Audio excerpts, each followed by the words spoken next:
Hey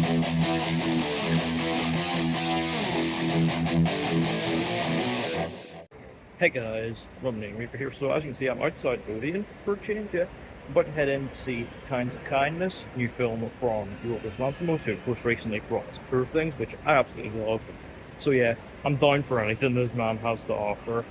And great ensemble cast, the trailer looked awesome. Of course, I'm seeing this the day after I put my hat into the ring regarding the whole trend of doing films in the style of the trailer. It's instantly iconic.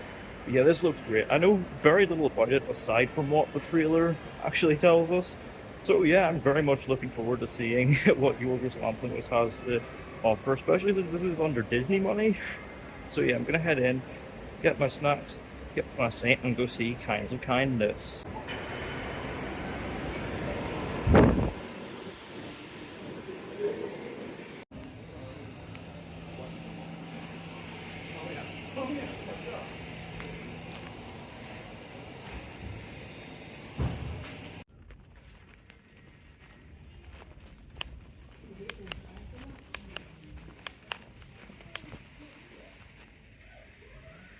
So yeah, I've got my popcorn here and cherry coke, ready for the latest piece of insanity Yorgos Lanthimos has to offer.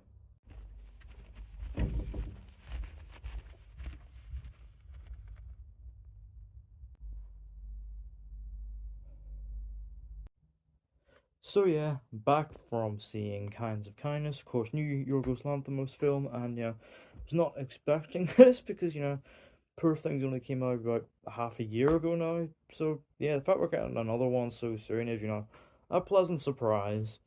And of course, the trailer for this again, went hugely viral. Everybody doing their own edits of it. But it's very interesting that this trailer actually doesn't tell us too much about the film and what it is.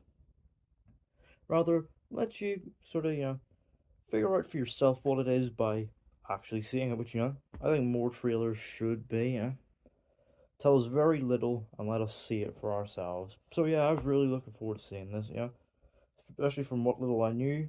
But, the talent involved got my interest peaked.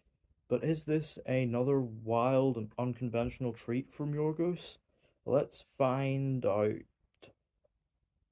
So the film is a triptych fable telling some loosely connected but thematically similar stories. The first is the death of RMF, in which a man attempts to break the predetermined cycle and take control of his own life. The second, RMF, is flying, sees a police officer suspect that something is wrong with his wife. And the third, RMF, eats a sandwich, sees a woman part of a cult seek out a gifted individual. So, yeah, in terms of the film's actual plot and things that take place, I think that's about the extent of what I can say because, the marketing obviously doesn't tell us any of this and just sort of lets you figure out for yourself. And honestly, I definitely would say try going into this knowing as little as possible and see it for yourself because I really liked it. I don't think it's as good as Perfect, but I think it's a very interesting and incredibly well made film. Some great ideas and themes at its core.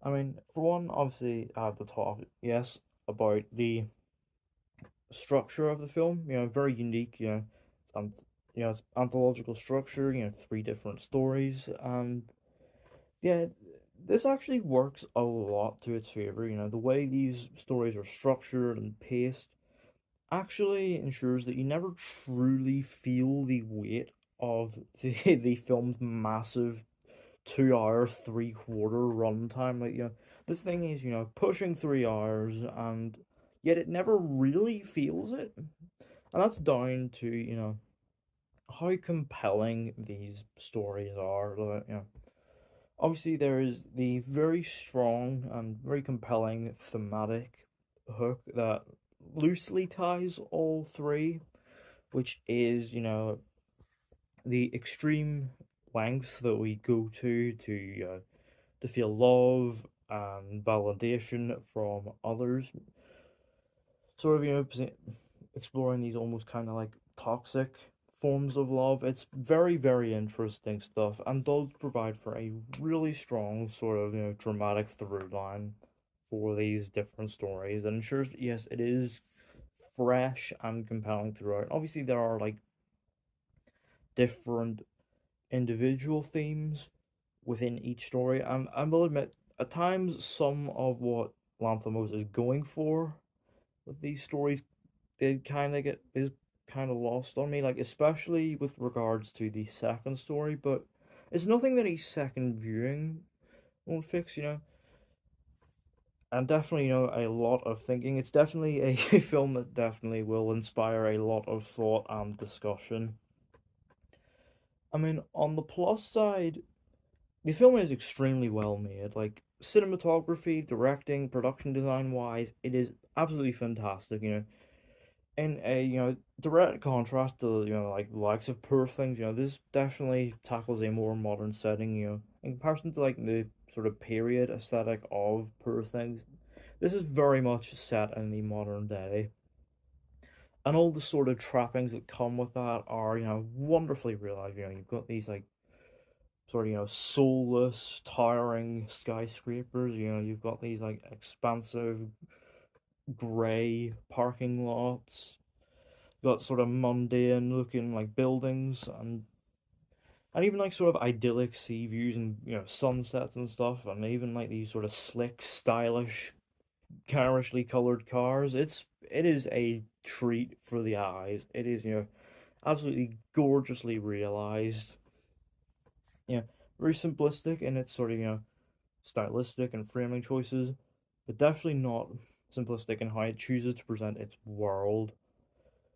There's even some really strong black and white scenes for like flashbacks and dreams and stuff. It is very well done overall, and it's got a strong soundtrack as well. Notably, Eurythmics' "Sweet Dreams" is which was of course in the trailer, is in the film, which is sort of a semi-recurring thing, at least in one of the stories anyway.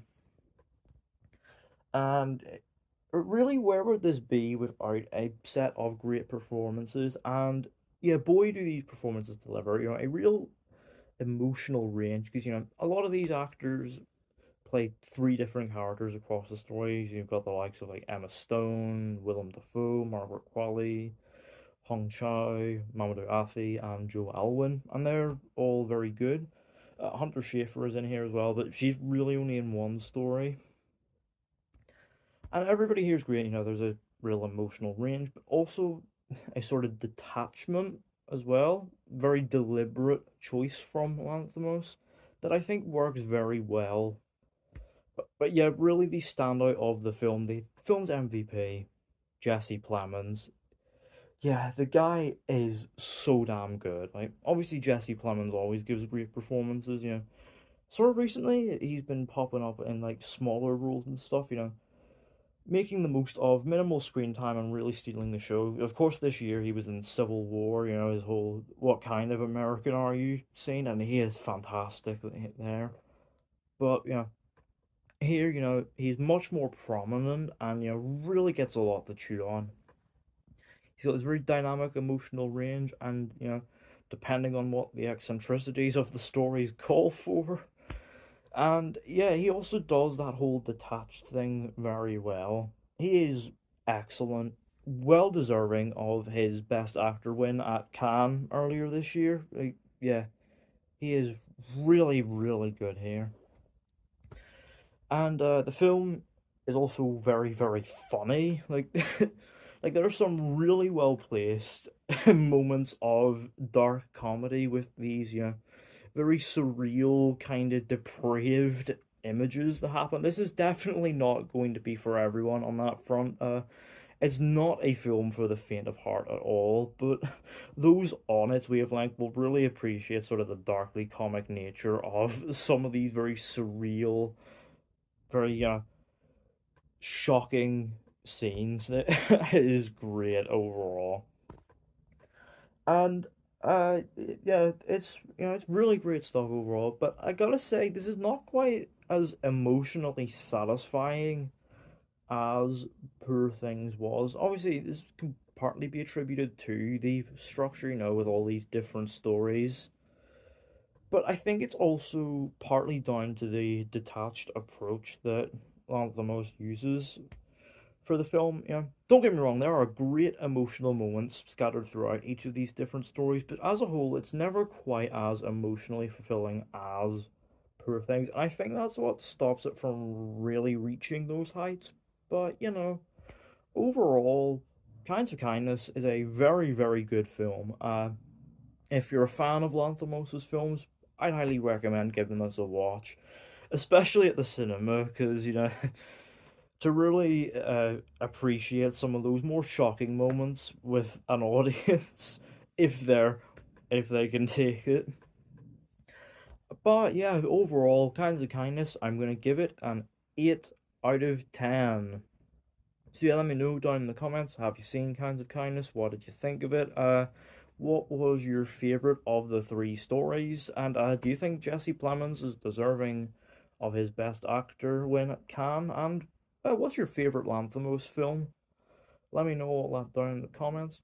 Don't forget the thumbs up button if you enjoyed. Don't forget the subscribe button if you and don't forget to turn on post notifications so you don't miss an upload.